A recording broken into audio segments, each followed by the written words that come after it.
সামাজিক যোগাযোগ মাধ্যম ফেসবুকে পরিচয়, এরপর মনের লেনাদেনা আর সেই সম্পর্ক গড়ায় বিয়েতে। মাত্র 11 বছর বয়সী বসতে হয় বিয়ের পিঁড়িতে। স্বামী, সংসার আর সেই ঘর আলোকিত করে জন্ম নেয় এক ফুটফুটে রাজপুত্র। কিন্তু হঠাৎ করে যেন বদলে যায় সবকিছু।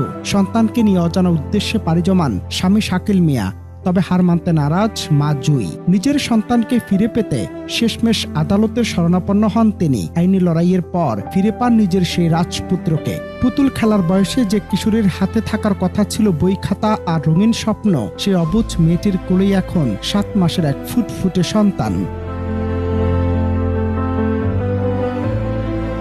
আর নিজের সন্তানকে হারিয়ে সেই মায়ের আর্তনাদে কেঁদেছে কোটি মানুষ। কিন্তু সন্তান জন্মের কয়েক মাসের মধ্যেই জুইয়ের জীবনে নেমে আসে নতুন সংকট। অভিযোগ, 7 মাসের দুগ্ধপোষ্য সন্তানকে তার কাছ থেকে জোর করে নিয়ে নেওয়া হয় এবং তাকে শ্বশুরবাড়ি থেকে এক কাপড়ে বের করে দেয়া হয়। বুকের সন্তানকে হারিয়ে দিশেহারা হয়ে পড়েন কিশোরী মা। নিজের সন্তানকে ফিরে পাওয়ার আকুতি নিয়ে শুরু হয় তার ছুটে চলা। পরিবারের সহায়তা ও আইনি পরামর্শ নিয়ে শেষ পর্যন্ত আদালতে দ্বারস্থ হন জুই। গত 1 জুলাই ঢাকার চিফ লিগ্যাল এইড অফিসে সুবিচারের দাবিতে লিখিত অভিযোগ দেন তিনি।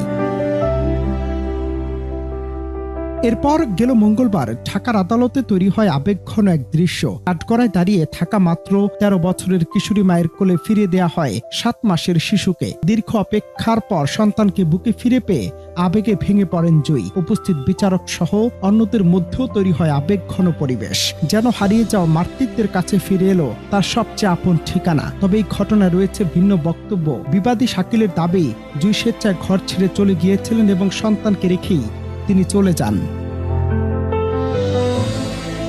তবে জুইয়ের এই ঘটনা শুধু একটি পরিবারের সংকটের গল্প নয়, এটি সামনে নিয়ে এসেছে অপ্রাপ্তবয়স্ক বয়সে বিয়ে, মাতৃত্ব এবং শিশুর অধিকার নিয়ে বড় প্রশ্ন।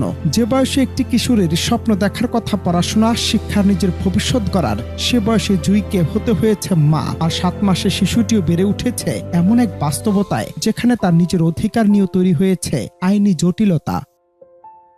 অনন্ত হাসান মাসুদ, বাংলা টিভি।